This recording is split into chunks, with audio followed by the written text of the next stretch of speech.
As of December 21st, it is officially winter, and I trust that's not going to stop you from exploring our beautiful national parks. Now, I know what you're thinking. Winter? Isn't that when I'm supposed to hibernate under 17 blankets watching Netflix? Wrong. In fact, this is the best time, in my opinion, to escape the winter weather where you live and enjoy some parks which are the best to visit right now. We're talking sunshine, we're talking adventure, we're talking about places that are practically begging you to visit them right now while everyone else is fighting over ski lodge reservations. So, here are my suggestions for the parks you should see December through March. First up, Saguaro National Park in Arizona. Picture this. You're standing in a desert forest, yes, a forest, of these massive, iconic cacti that look like they're waving at you. These saguaros can live for 200 years and weigh up to 4,800 pounds. They're basically the gentle giants of the desert world, and in winter, you can actually enjoy being around them without feeling like you're being slow roasted.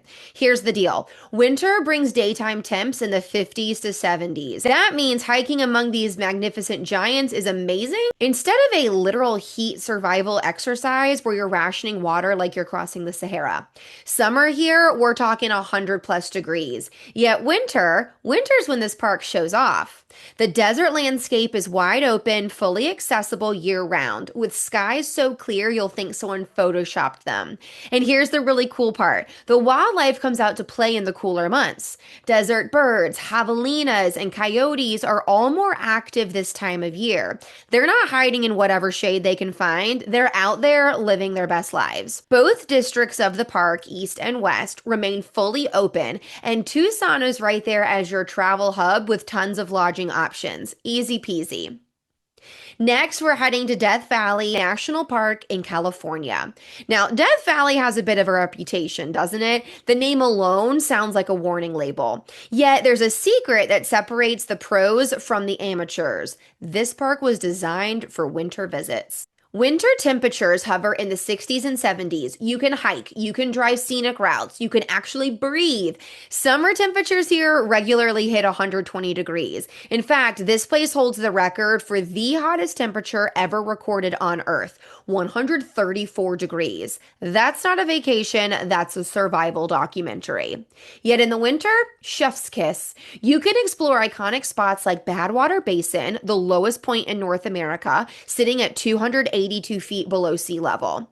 You can catch the sunrise at Zabriskie Point, where the golden light hits these otherworldly badlands and make you feel like you've stepped onto another planet. You can also walk the sand dunes without your shoes melting. Literally, the soles of your shoes can actually melt in the summer sun. Everything's accessible by car with minimal closures, so you don't need to be Bear Grylls to experience this place. Just show up, bring water, and prepare to have your mind blown. All right, now we're headed to Florida, and I've got 3 parks for you here because Florida in winter is where it's at. First up, Everglades National Park. Listen, the Everglades gets a bad rap because people try to visit in summer and end up as mosquito buffets. Yet winter's when this park comes alive. We're talking cooler temps, low humidity, and this is key, far fewer mosquitoes trying to carry you away. Wildlife viewing is absolutely excellent. Alligators are sunbathing, birds are everywhere, manatees are doing their gentle sea cow thing, and you might even spot a crocodile if you're lucky. Yes, both alligators and crocodiles live here. It's the only place in the world where they coexist, which is super cool. Trails, boardwalks, kayaking, airboat tours, everything's fully accessible in the winter. This is easy travel, easy hiking with a massive payoff. You're paddling through sawgrass marshes, you're walking boardwalks where gators are literally hanging out below you. You're seeing this incredibly unique ecosystem that exists nowhere else on the planet. Now let's hop on over to Biscayne National Park outside of Miami. Now, Biscayne is a bit of a hidden gem because it's 95% water. 95%. This is not your typical hiking park. This is a snorkeling, boating, underwater wonderland. And here's why winter is your golden ticket. calm seas, mild temps, and better visibility for all that incredible snorkeling. The ocean actually cooperates with you. You can see manatees, dolphins, sea turtles, and this vibrant marine life in crystal clear water. Summer brings storms and humidity that can shut everything down. Yet winter gives you smooth sailing, literally. And because it's so close to Miami, you can easily pair this with urban adventures if that's your jam too. And now, the crown jewel I've saved for last, Dry Tortugas National Park. Buckle up because this one is awesome. Imagine a massive Civil War era fortress, Fort Jefferson, sitting in the middle of turquoise water 70 miles off the coast of Key West. You can only get there by boat or seaplane. This is not your average park visit, people. This is next level adventure. Winter is peak season here, and for good reason. Calm seas, lower humidity, temps in the high 60s to 70s, everything just works. Boat and seaplane trips are far more reliable this time of year. You're not getting tossed around or having your trip canceled for storms or rough seas.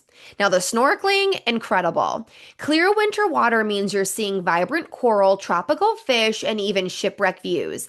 The fort itself is this jaw-dropping hexagonal fortress made of 16 million bricks.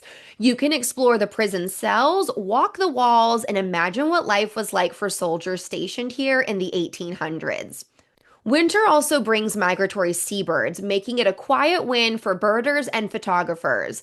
And unlike some desert parks where nights get freezing, evenings here stay mild. No frozen toes, no sleeping in your jacket, just comfortable adventure. Now, before I let you go, let me mention two parks I almost included yet held back on.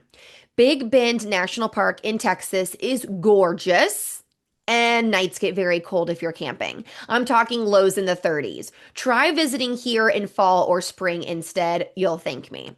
And the Virgin Islands National Park. Beautiful in winter, yes. And December through March is peak season, which means it's much more crowded and more expensive. If you want that Caribbean park experience, try here in April or May before hurricane season kicks in. You'll get better deals and fewer crowds. All right, here's my challenge to you. Stop wasting the perfect time. Stop letting winter be your excuse to stay small and stay home. These parks are out there right now waiting for you. The weather is perfect, the crowds are lighter, and the conditions are ideal. So pick one park from today's episode, just one, and start planning. Book that flight, reserve that campsite, buy that park pass. Your future self will love you for it. And don't forget to hit subscribe so that you can follow along and dream big for your journeys on the Great Escape. See you next time, adventurers.